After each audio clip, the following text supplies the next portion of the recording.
Today, I'll be doing a hardcore Nuzlocke of Pokemon Scarlet using Pokemon based on phobias only. The phobias I choose come from a top 10 list, primal fears, and a couple extra that I thought were necessary. I'll be playing all the way through Area 0 today, so the phobia-based Pokemon I use will have to put in a lot of work. Especially since, in a Nuzlocke, if a Pokemon faints, it's considered dead forever. The rest of the rules are listed here and in the description below. My humble journey begins with me walking down the path of my new hometown. I'm obsessed with scary things, and I hear that Area 0 has been home to several terrifying Pokemon and events lately. I'd like to make it there one day, and can only do that with the help of some partner phobias. Thankfully, I'm quickly presented with some starter Pokemon, and one of these guys will actually be joining the team. Homophobia the Quaxly will be the first phobia we acquire. This phobia honestly shouldn't exist to begin with, but Quaquaval is still a little too frightening for some people out there, apparently. So the bad phobia will be the first on the team. Oh, don't worry, you got it. You can make it to the battlefield. Let's go! Nemona fights violently to defeat the bad phobia, but my little Quaxly is the one to prevail. I've somewhat complicated this, so I don't know if this is a win for the gays or not, so I'm just gonna move on. Conveniently, to get my second Pokemon, I just need to head back home. Get off my roof! Oh, it works? Squawkabilly, being the mode of transportation in this region, will be representing aerophobia, the fear of flying in airplanes. I was gonna choose Corviknight originally, but the Tinkaton of this region have a particular problem with them. This ends up being pretty lucky for me, because without the very early arrow, the next Nemona fight would be way too difficult. This match is still really scary and kicks off my Nemonaphobia, because all it takes is one of her Pokemon gaining momentum for things to crash and burn. And that's true from this point onward. The first part of the rematch begins with the bad phobia getting crit and burned by Ember. This sucks, but a couple water guns take down Fuecoco. Then the terrestrialized Palmy comes out and poses a huge threat. We need to weaken him now so that Arrow can defeat them from there. The bad phobia does just that, but with the crit burn combo, we may not live a Tera boosted Thundershock. But miraculously, we do.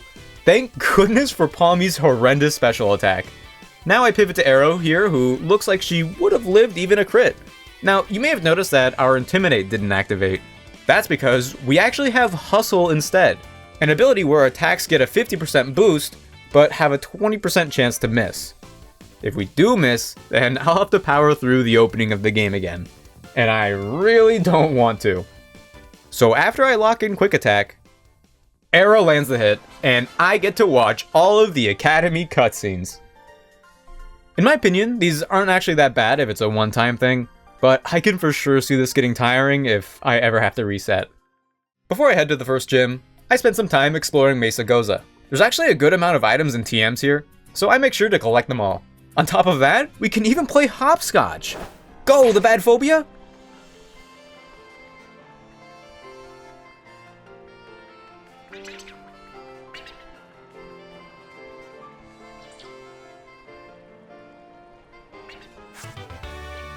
Thanks! Once we enter South Providence Area 2, I catch my next Pokemon, Agoraphobia the Smoliv. Agoraphobia is something that people have when they feel worried about being trapped, embarrassed, or helpless. Or at least that's my understanding. And Agora here looks like she has it. So welcome to the team! Admittedly, she won't be used much in the upcoming fights, and when I begin the fight against Katie, the bad phobia puts in work. Her wing attacks easily send Katie's first two Pokemon packing. She's taken a little too much damage by the time Teddiursa comes out, so I go to Arrow. And believe it or not, the bird Pokemon that's rather overpowered for the early game is able to overpower the ace without any worry. That's the hustle diff. Not only does our wonderful starter evolve, but now I could add Mastiff to the team. He'll be representing Cynophobia, which is, you guessed it, the fear of dogs. But once again, the new capture won't get his time to shine just yet. The bad phobia cleanly wins the first fight against the Titan Cloth without any help. Then, in the second fight... Oh, wait. Then, in the second fight, she does just the same. Arvin was just there to look pretty. Gym 2 comes around, and this time you can see that I'll be matching the Pokemon count to the gym leaders in this run. Our starter is put away this time, but with the help of boosted, guaranteed aerial aces, Aerophobia demolishes Brassius' team. Even his truly Wudo. That's the hustle diff. Squawkabilly Green just might be a top 5 Pokemon. Now we get to head to Kitakami for the next couple encounters. I could have gone here right before the first gym, but considering the XP management and the mandatory Kieran and Carmine fights, I would have been worried about overleveling. The 2 newest members are Arachnophobia the Spinarak. Oh, look at him! And Ophidiophobia the Ekans. I bet this picnic is really scaring some of you right now. Ooh, Ophidio's going crazy! Ophidio does get to evolve since I'm using the gym leader's level caps instead of hard level caps for every boss fight, but that still doesn't change the fact that the upcoming Titan Bombardier is an incredibly scary fight that kicks off a very difficult mid-game. Real quick, do you guys think I'll be able to post this pic? The 3-stab moves aside, this Titan fight goes back to back without any break for me to heal, which will force me to play even more carefully. There are certain ways for me to make this fight a little easier, such as going to parts of the map to get insane TMs like Rock Slide or amazing items like Leftovers, but I thought strategies like that would break the early game and I didn't think I should use them. It does hurt that none of my 3 Pokemon that could have the Intimidate ability have it, but I still charge in with Ophidio to get a guaranteed paralysis with Glare. Unfortunately, before that, we take some massive damage from Wing Attack. More than I was anticipating. Preserving Ophidio, Sino enters the field and negates at least a little damage taken with his Oranberry. From there, we heavily rely on the Paraturns to activate. But after our first Ice Fang, we don't need to. The Bombardier gets outsped and flinched. The second Ice Fang tells me that this is going to be an easy 3-hit kill, but Sino's luck has very quickly run out. And another Wing Attack takes him down. He would have lived if it was the same damage roll as before, but I forgot what game I was playing. Rest in peace, Sinophobia. You were truly the cutest of all phobias. The bad Phobia cleans up round 1, but round 2 begins right away with the Open Sky Titan getting an adrenaline boost. This time Arvin is here, and his Knackley will be incredibly important for us. Ophidio, still damaged, takes a Rock Throw handily well before eating an Oranberry and paralyzing them again. Arvin makes the interesting choice of using his Rock Polish instead of attacking, but whatever.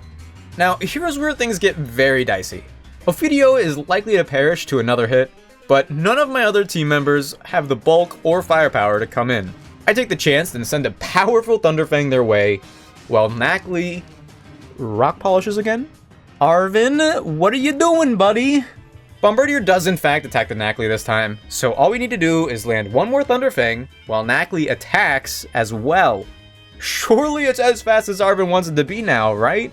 Well, apparently not, because they outspeed us to use Rock Polish again. Arvin, what are you doing?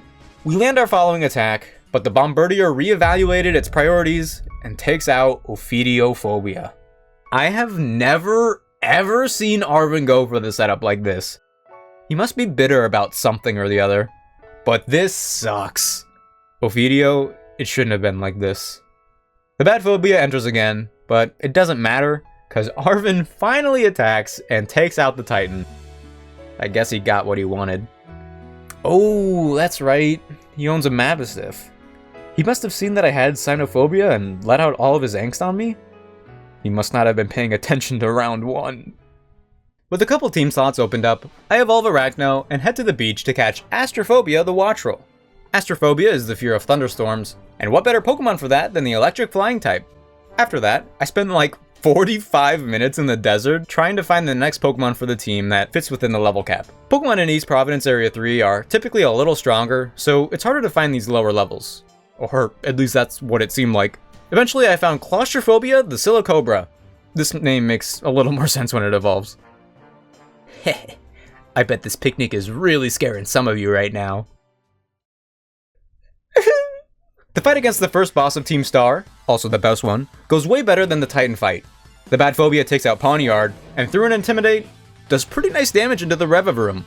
Swift then does a surprising amount of damage, so I send out Arachno to clean up the fight with Lunge.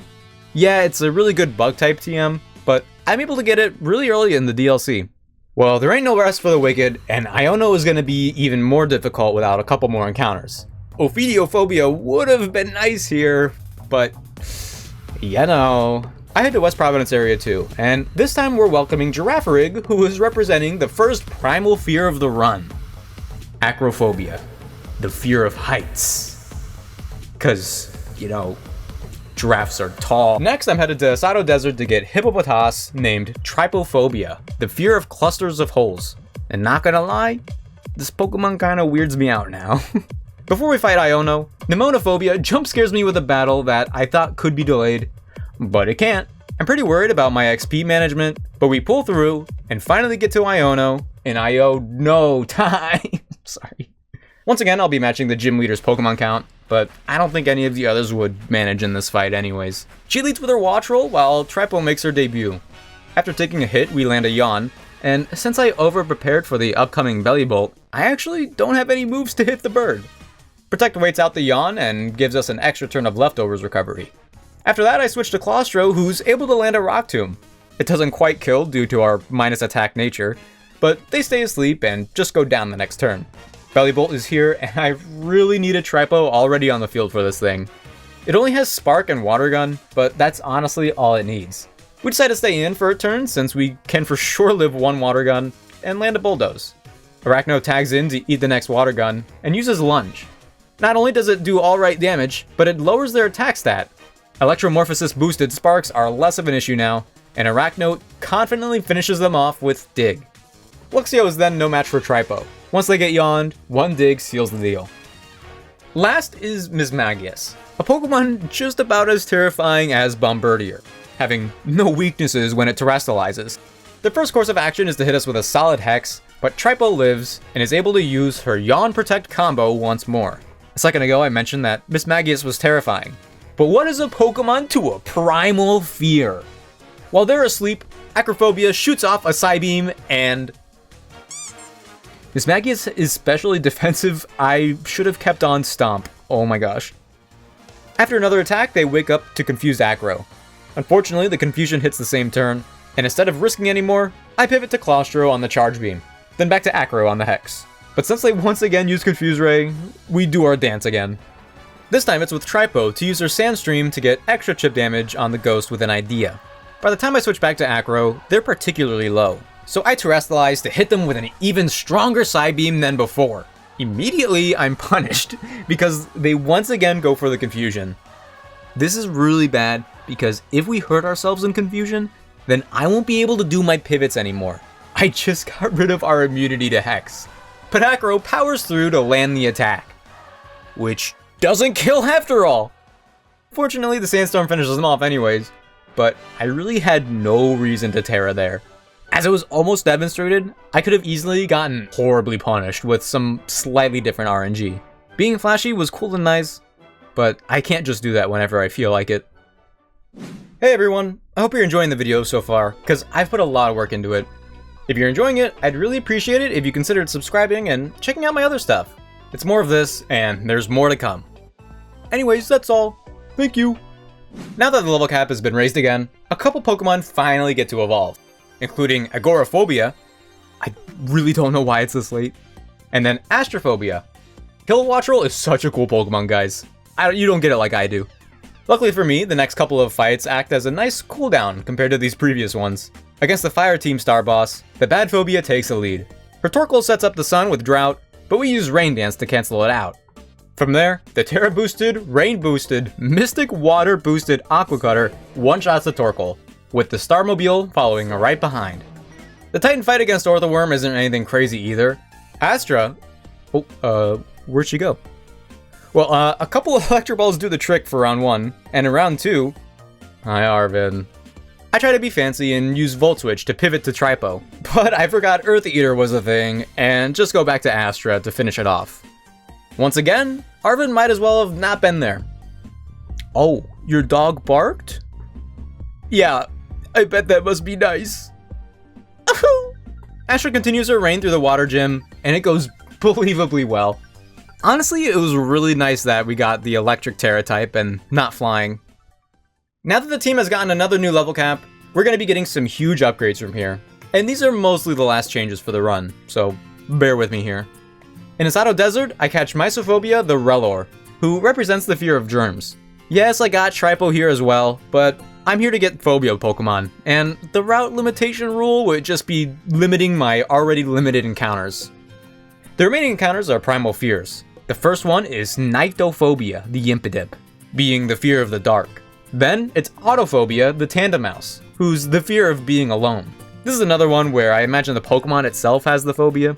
And finally, in some abandoned ruins, I get Thanatophobia, the Grievered, the fear of death. Wait, could it be? Could this little guy be Cynophobia in another life? There's only one way to find out. I use my repeat ball and... It's him! Welcome back to the team, buddy. And once again, thanks to the level cap, a bunch of these guys get to evolve. The team is nearing its final form now, and with all of these Pokemon being only babies not too long ago, you could imagine my stress up until now. The next boss fight involves the poison base of Team Star. And oh my goodness, did any of you know that Venonat were that big? Anyways, I fight on through to... Oh. I learned too much. My team has grown pretty strong now, so even though the Skunk Tank lands a Toxic, Tripo gets a one-hit kill on both him and the regular Revavroom. Considering the Toxic damage, I send in Acro, whose Twin Beams are just enough to take down Muck. The big Starmobile is next, and you know, I was hoping that this Pokemon would be the new Rotom. Maybe in the post-game or DLC, Team Star teaches you how to trick out your Revavroom or something? I don't know, missed opportunity I think. Anyways, Claustrophobia defeats him after a few turns of Tera. Now, I have the luxury of a lifetime and get to fight Larry for my 5th gym badge. The Bat Phobia finally evolves into her final form, and oh wow, 3D models look exactly like the art. They did a great job on those in this game. Alright, the Bat Phobia, how's it... Wait, where are you? Hey, come here. Where are you? The Larry fight is interesting, because it trails into a mandatory Nemona fight right after.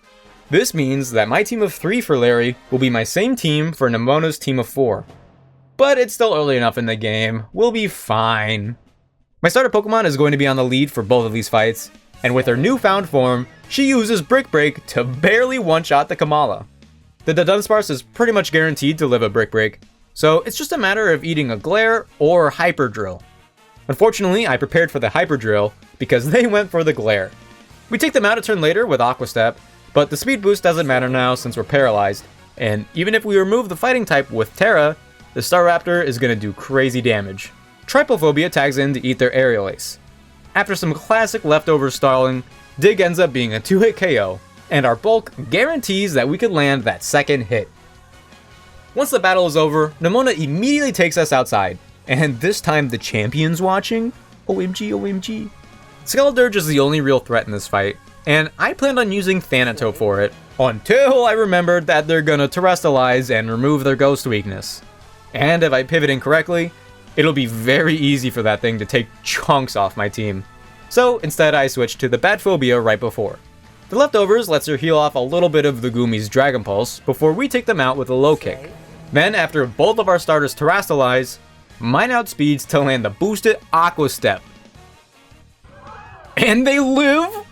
We resist the Torch Song, but it still does massive damage.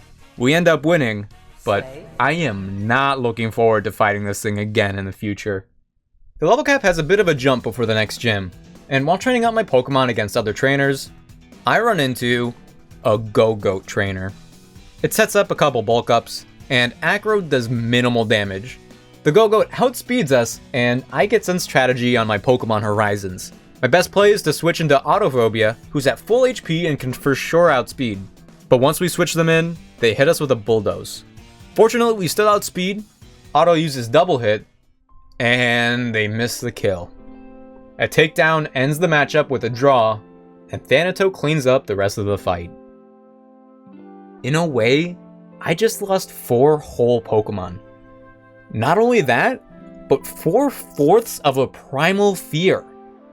Am I getting sloppy now just because of a couple Pokemon evolved?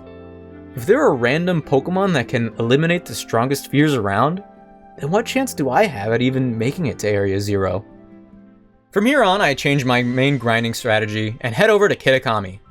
First to do some Ogre Oustin to get some Mochis to help with my Pokemon's EVs. I mostly spend the time to do this because some of their natures are just so bad. And, oh, I got the XP charm too. I forgot that it even existed. Then I make my way to Timeless Woods. Here is where I can auto-battle the wild Pokemon to my heart's content without even worrying about my Pokemon dying anymore. With the wild levels there being all the way in the 50s, these auto-battles give some crazy experience. I was still a little worried about Rhyme's double battle gym, but Phobia evolves into his final form just in time. When the gym battle starts, I unleash my VGC know-how by leading with Nycto and Agora.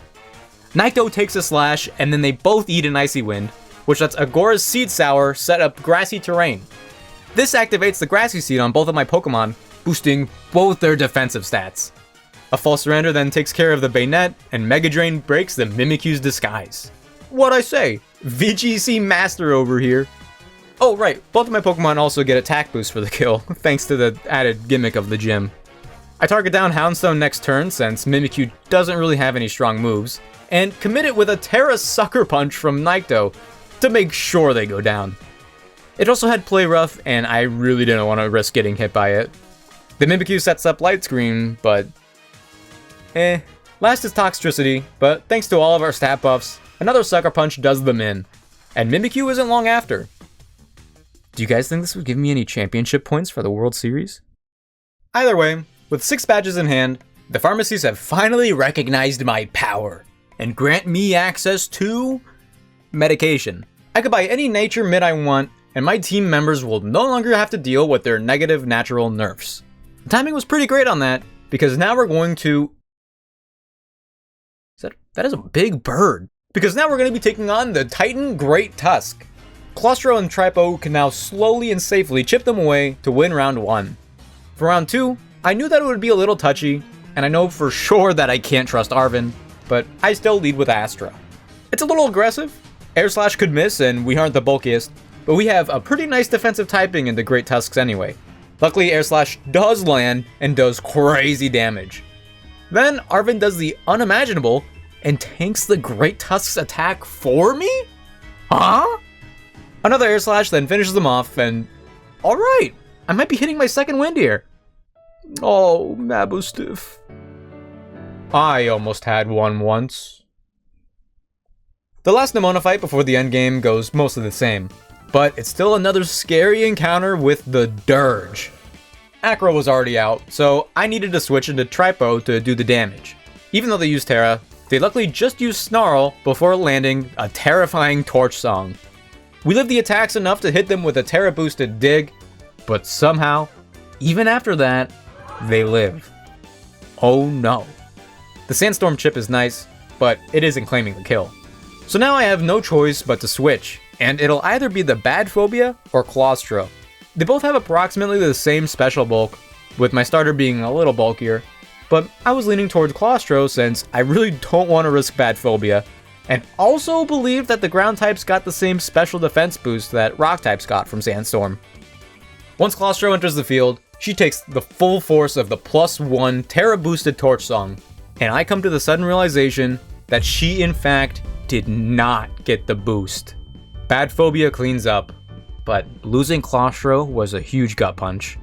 Especially after that hour of trying to find her to begin with. Rest in peace, little snake. Oh nice! Tripo learned Earthquake! For Tulip's gym fight, I lead with Tripo against her Farigiraf. Oh jeez, are those holes breathing?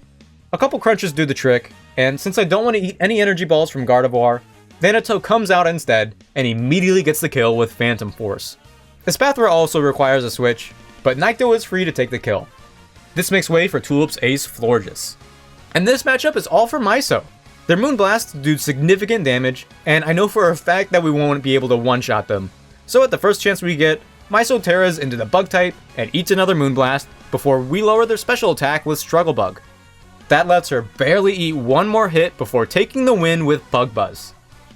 This fight ended up being a pretty simple slugfest, but if we didn't end the fight as quickly as possible, then Tulip undoubtedly would have gotten some pretty scary momentum. The next and final gym fight is against Grusha, and this fight plays pretty simply as well. Thanato Firefangs the Frostmoth before they could set up Tailwind, and then gets a cheeky flinch with another Firefang on the Beartic, letting him get the kill the next turn. We opt for Phantom Force on the Satitan, but since it's a 3-hit kill, we just pivot to the bad Phobia, who takes them down with a low kick. Last is Altaria, and due to its coverage, I decided it's best to switch into Acro. Hurricane is their strongest move, but Acro tanks it fairly well and avoids the confusion. We trade a couple hits before I then go to Nikto, who has the Assault Vest, and just wins the fight from there. Nice. Now, even though we defeated the final gym and can challenge the Elite Four, there's still a couple late game bosses remaining. And before we challenge them, I finally gained access to the final phobia of the run. This one is a personal favorite of mine, and I do not understand how this isn't considered a primal fear. Representing Thalassophobia, the intense fear of large or deep water, is Don Dozo.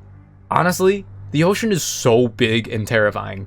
We've only explored, like 5% of it? There's more ocean than land. We really have no idea what's down there. Dozens of new species of sea life are discovered every year, including whales? The largest animal on Earth, and we're still discovering them? We only kind of have an idea as to where giant squids live, and whenever we find them, they're here one moment and gone the next. Thalasso is no different. When I send him out of his Pokeball, gone. Just like that. Don't mess with the ocean, guys. And Thalasso would be my lead of choice for the Fairy Team Starbase, but I didn't feel like leveling him enough to get Heavy Slam. So Astra instead gets the fight and one-shots its Azumarill. Wigglytuff is no different, and falls to a wind power boosted Volt Switch. Arachno finally gets the battle again, but immediately gets his attack lowered by a Baby Doll Eyes. Luckily, his Poison Jab gets the poison, which guarantees the kill after all. From there, my Spider trades hits with their car, and still holds his own fairly well. But after enough spinouts and a confusion, I switch to the Lasso. Oh my gosh, he's pretty much the same size as the Starmobile. With his insane bulk, he's completely safe to take down this base once and for all. You know, the ocean might not be that scary after all. Once you get to know its largest monsters, your perspective can really shift. On top of that, this is the fake Dragon Titan? Well... Oh! Look at that! As soon as it wants to, this thing, the size of an apartment, can just disappear. That's not a Nintendo Switch graphics thing. That's real life. The first fight is handled pretty quickly thanks to Astra, and in round 2, the Volt Switch does massive damage yet again, letting me send out the Lasso. We eventually win the Slugfest, but Tatsugiri takes the field immediately after. With its spread moves like Icy Wind and Muddy Water, Arven's greeting gets really low, but we weren't counting on them anyways. Miso pulls a lot of weight here, and weakens the Tatsugiri with multiple struggle bugs, eventually taking down the final Titan with a final Bug Buzz. Aww, Arven's dog is okay now. I could kinda relate. Last before the Elite Four is the Fighting Team Starbase. I was honestly pretty concerned looking at her lineup, but it turns out that my little Aerophobia was stronger than I was giving him credit for. He not only one-shots the Toxicroak with Aerial Ace, but Aero one-shots both the Annihilate and the Passimian with Brave Bird. That's the hustle diff. Thanato then switches in on an Aura Sphere to hit them with a Phantom Force, but the Dark Pulses are hurting, so Nikto finishes the job with Dazzling Gleam. The final Snarmobile is pretty scary with their stamina ability, but the combination of special attacks from Astra and the terastallized Acro make it a non-issue.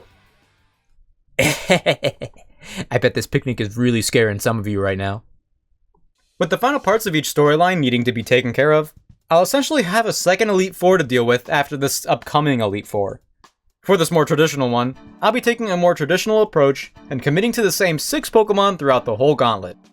And my go-to A-team ends up settling on the Bad Phobia, my reliable starter, Agoraphobia, a surprisingly consistent wall, Astrophobia, the fastest team member I have, Trypophobia, a porous pulverizing beast, Nyctophobia, an incredible all-arounder, and Thalassophobia, the thickest thing I could bring. I've heard recently that people consider these games to be very easy, and that surprised me because even after preparing for these fights, I'm really nervous for the later half. Yeah, Gita isn't as tough as she should be, but in my opinion, this Elite Four is no joke, and getting past it deathless will practically be required to beat the game. Here we go. Rika kicks off the gauntlet to set out her Whiscash in front of Nikto. We immediately take the lead and fake them out before setting up Light Screen. None of their special attacks can do anything to us now, and a False Surrender Barrage gets Knockout 1. Camerupt is another special attacker, so I'm mostly free to pivot into the bad Phobia. We'd be able to easily sleep most of our Pokemon from here, but Camerupt hits us with a yawn before that. So we instead use the very welcome Kitakami TM flip turn to take the KO and pivot from there. Thalassophobia then proves to be the big man on campus and takes out her following Donphan and Dugtrio. The Sandstorm activates Dugtrio's Sandveil, which helps them dodge the first couple of liquidations, however. Thalasso cuts it real close, but like I said, we get him. Cloudsire honestly gave me more trouble than I'd like to admit. They do Terastallize, removing their poison type, and they have no poison type attacks, so Agora has the chance to set up Leech Seed and wither them away. Or at least that was the plan. They protect every other turn, and we miss Leech Seed every time they don't. It turns out to be way too long of a stall war, so the toxic damage eventually becomes too much, but Nikto comes in and just finishes the fight. The fight against Poppy was way more straightforward. Bad Phobia low kicks her lead Copperajah to start, and when Corviknight comes in, Astra tags in on an Iron Defense. Clearly they misplayed because our Thunderbolt just obliterates them. Magnezone is a little scary, but Volt Switch paves the way for Tripo to fire off a 4 times effective Earthquake. The Bronzong isn't too different thanks to our access to Fire Fang, and finally her Tinkaton is completely invalidated since we can use Protect every other turn to negate their Gigaton Hammer. I feel a little bit bad, but hey, she could have done like a little counterplay. Everyone's favorite 9-to-5 worker is next, and this is where I started becoming a little nervous. Yeah, Larry's Pokemon are pretty unassuming, but that's how they get ya, and this fight is no exception. Tropius, however, won't be breaking any of my ankles today, because the bad Phobia leads once again and takes them out with Ice Spinner. Quaffle has some pretty crazy coverage, honestly. Staraptor outspeeds us, so I just hard switch to Astra, who eats the resisted Brave Bird. She then takes out the second Common Route Bird Pokemon in the gauntlet, proving she might be the best. Altaria again has some pretty intimidating coverage, but another Volt Switch into Thalasso, followed by an Order Up, seals the deal.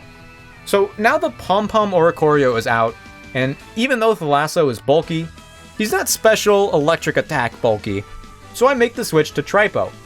Unfortunately, Larry reads me and hits us with a Teeter Dance. After taking the Air Slash head on, Tripo hurts herself in confusion. We're able to protect next turn to stall out the confusion, but she just gets flinched by Air Slash a turn later, and then hurts herself in confusion again. You know, this is one of the scariest land animals in the real world, by the way. Once we finally snap out of confusion, they end up using Teeter Dance again, but Tripo powers through and finally lands an Ice Fang. And it doesn't kill. Now I just hard switch back to Astra because I realized I didn't have anything ready for his final Pokemon.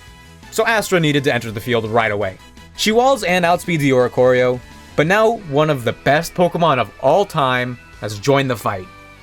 Flamigo. Its speed and attack power would be very problematic for my team otherwise, and I could have easily gotten a kill off of one of my Pokemon. But with Astra already on the field, she easily outspeeds and overpowers Larry's ace, winning us the third match. Rest in peace, you beautiful beast. And even beyond Larry, Hazel scares me the most. All of his dragons have something going for them, but most of all is his Baxcalibur. I'm not too sure what I'm going to do about that Glaive Rush, but we're going to find out. Together. Astra already outspeeds Noivern, but I set up a Tailwind anyways while they do a chunk of damage with Dragon Pulse. Our Wind Power Boost helps Volt Switch one-shot them, and I send in Nikto. He baits the Dragalge, who has a stab super effective Sludge Bomb, but our Tera type removes our poison weakness, and Spirit Break further lowers their special attack. This play immediately starts feeling bad, because it barely doesn't get them down to 50%. And before we could get poisoned by Sludge Bomb, Poison Point beats him to it. I decide to commit with Nikto, and surprisingly, we get the 2-hit KO after all. Okay, that was probably very lucky. We stay in against Flapple, and it turns out there must be something in the air, because they missed their Leech Seed too. Huh. Spear Break gets the one-shot, bringing out Haxorus. From here, I'll need a Pokemon that'll be ready for the Baxcalibur. So I send out the Lasso. The Dragon Claw on the switch, followed by Dragon Claw 2, ends up doing way more damage than I was hoping. Well, at least our Double Power Avalanche will take him out. What? Okay. Well, I have no idea how they live that, but I need the Lasso to be healthier for the backs. It's here where I realized that I made a grave error in terastallizing Nikto. He was my one switch for any dragon type attack, including Glaive Rush. And I got rid of his immunity. Great. So Tripo takes the field and eats the next Dragon Claw, while the newly set Sandstorm finishes them off. Now, he's here. He may have Terra'd into the Dragon type, but our Protect lets me know that they're for sure going for Icicle Crash. Yeah, who would have guessed? I know. I could switch to the bad Phobia to be fancy, but I don't think her Ice Spinner is going to get the one-shot. So if she does enter the field, I need it to be safe. I have no choice here but to send out the Lasso again. Hazel fires off Icicle Crash, and even though we resist it, and we're very physically bulky, the Lasso is still brought to almost half, partially thanks to the Sandstorm. Now I have very little confidence that we live a Glaive Rush. But again, since Nikto is a pure Dark type now, I have no counterplay. I grit my teeth and lock in Thalasso's potential final attack. The purple aura around Baxcalibur ignites, as they use the strongest attack that they have. And Thalasso holds on. In retaliation, he fires off the super effective boosted Avalanche, which cleanly one-shots the pseudo-legend thanks to their weakened defenses from their attack. Whoo! I really thought that I'd be losing another Phobia right there. But I think that's all finally behind us. I'll save the Gita commentary for another time and get right into the nitty-gritty. She's still a champion after all, and I can't afford to lose focus. She leads the fight with her Espathra, who takes some damage from Astra before Nikto comes in to finish them off. Gogoat is a Pokemon that's been giving me a lot of trouble lately, inside this run and out, so I prepped Nikto with a Reflect, who uses it before getting hit by Play Rough. Then I switch back to Astra, while they set up a Bulk Up. Air Slash doesn't get the kill right away, but since they just set up another Bulk Up, Astra is free to get the kill after all. Kingambit's Supreme Overlord activates on his entrance, but none of his moves do anything to Tripo, whose Earthquakes handily do the job. Veluza is hard-walled by Agora after our Terrain and Grassy Seed are activated, so just a little bit of Giga Drain powers Agora through victory. Avalugg is out and doesn't have anything super effective for Thalasso, so it should be obvious that Thalasso is the one to prevail. Now Glimmora is Gita's final Pokemon. Dazzling Gleam is the only thing that really scares the bad Phobia, but since they should never go for it, I make the hard switch. She ends up eating a resisted Sludge Wave on the switch, and oh my goodness! Well, that's cutting it way closer than it should, but so long as their attacks didn't kill, we were gonna be okay. The bad Phobia terastallizes and boosts her Aqua Step to land her own critical blow on the Glimmora, qualifying all of us to be champions in the Paldea region without any doubt. And now that we're champion ranked, Nemona wants to battle us at her full power. I'd love to, but I have Nemonophobia and really need to train up before that happens. First, I head over to the lighthouse by Pocopath for a pretty awkward conversation between Arvin and his mom. She's tasked me with gathering a team to help her in Area Zero, and included Arvin since he happened to be there. Yikes. He may be partly the reason that my journey got its first deaths, which likely snowballed into the others, but Arvin's still just a product of his upbringing. He pretty much only ever had his Mabistift with him growing up, and that very companion almost died from being in Area Zero. I don't think I should be as hard on Arvin anymore, but I do still really want to go to Area Zero and put a stop to whatever's happening down there. But Arvin's still got some angst left and wants to battle me before we do. Okay. A few of his Pokemon are honestly a little scary, even for an all-powerful champion like myself. But with some careful switching, most of his Pokemon go down with little issue. The only one who proves his threat is his recovering Mabistiff. Go figure. And even though Thalasso terastallizes and uses Liquidation, they still way outdamage us somehow. So I'm forced to go to Tripo. The onslaught of crunches make me question my new title, as Earthquake misses out on the kill. But luckily it was an open-ended question that could just be answered later, because Tripo holds on just long enough to win us the fight. Cool! It's time I take Team Star down once and for all, but I'm blocked by Director Clavel? You know, this actually would have been like a really funny reveal if Clive was like a twin or something. This fight also goes pretty smoothly, aside from the hiccup where my Phobia gets frozen and never thaws. We pick up the pieces and get to Clavel's penultimate Pokemon. I've got a very weak Astra in front of his Poltegeist, and can easily outspeed, but since they have Sucker Punch, I end up switching to Arachno. I choose Arachno here because he's my best bet against Meowscarada, who is one of the scariest Pokemon in the game. Unfortunately, before we could finish off the little teapot, they burn Arachno with a Will-O-Wisp. Launch doesn't get the kill anymore, but that's the least of my worries. Arachno almost certainly can't one-shot the ultimate Weed Cat now. Once they enter the field, Meowscarada tears right away and turns their 4x weakness to Bug into a 2x weakness. I also choose to use Tera and turn our 4x resistance to Grass into a 2x resistance. I knew they wouldn't go for Flower Trick anyway, but the Thunder Punch gets a crit right away. Lunge ends up bringing them to the yellow, which is perfect, because now Nikto can swoop in and save the day by tanking the boosted Flower Trick just barely and stealing the win with Fake Out and Sucker Punch. Penny is nowhere near as stressful, as I have a Pokemon ready and waiting just for about all of her evolutions. Look, even Arrow gets to join the fight again. That's the hustle diff. It all culminates with her Tera Fairy Sylveon, but thanks to the Assault Fest, Arachno finally gets his own victory. Moonblast does very little on his switch in, as well as the subsequent turn, so when Poison Jab brings them to the red, Arachno is free to finish them off with a Sucker Punch. Let's go! And finally, at the end of the Pseudo Elite Four, I've made it to Nemona.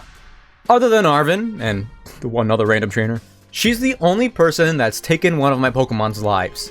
And even then, she was holding back. This time she's going all out, and she's gonna have fun doing it.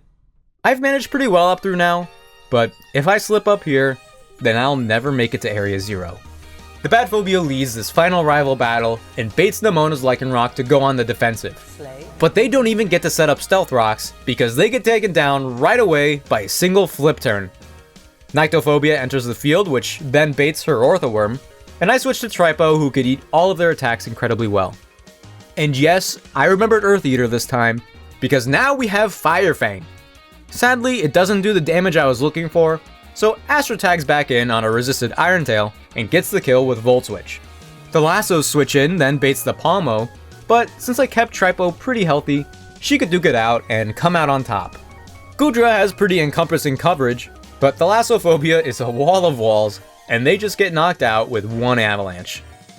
The Dunsparce was kinda tricky to prepare for, but really, who better to tank their Hyper Drills than Agora? They still do a lot of damage to us, but since Leech Seed does not miss, Agora gets an insane amount of passive recovery, and Giga drains them away. Last is the Dirge, the primary Pokemon contributing to my Nemona phobia. But since I've carefully kept my starter Pokemon alive this whole time, we have nothing to worry about. Their Tera Torch Song does about a fourth to the Bad Phobia, and before they could get that ball rolling any further, our Tera Aqua Step claims the final knockout, beating Nemona and making us the strongest champion trainer in the region. Without my hard counter to her Skeledirge, this fight could have truly been a bloodbath. But we made it out safely, and only have one more thing to do. We have to take on the horrors of Area 0. I've collected my team of Penny, Arvin, and Nemona, and finally begin the last journey. Once we make it to the massive crater, even the legendary Koraidon that I've been journeying with becomes too terrified to come out. The rest of us trek deeper and deeper into the perilous frontier.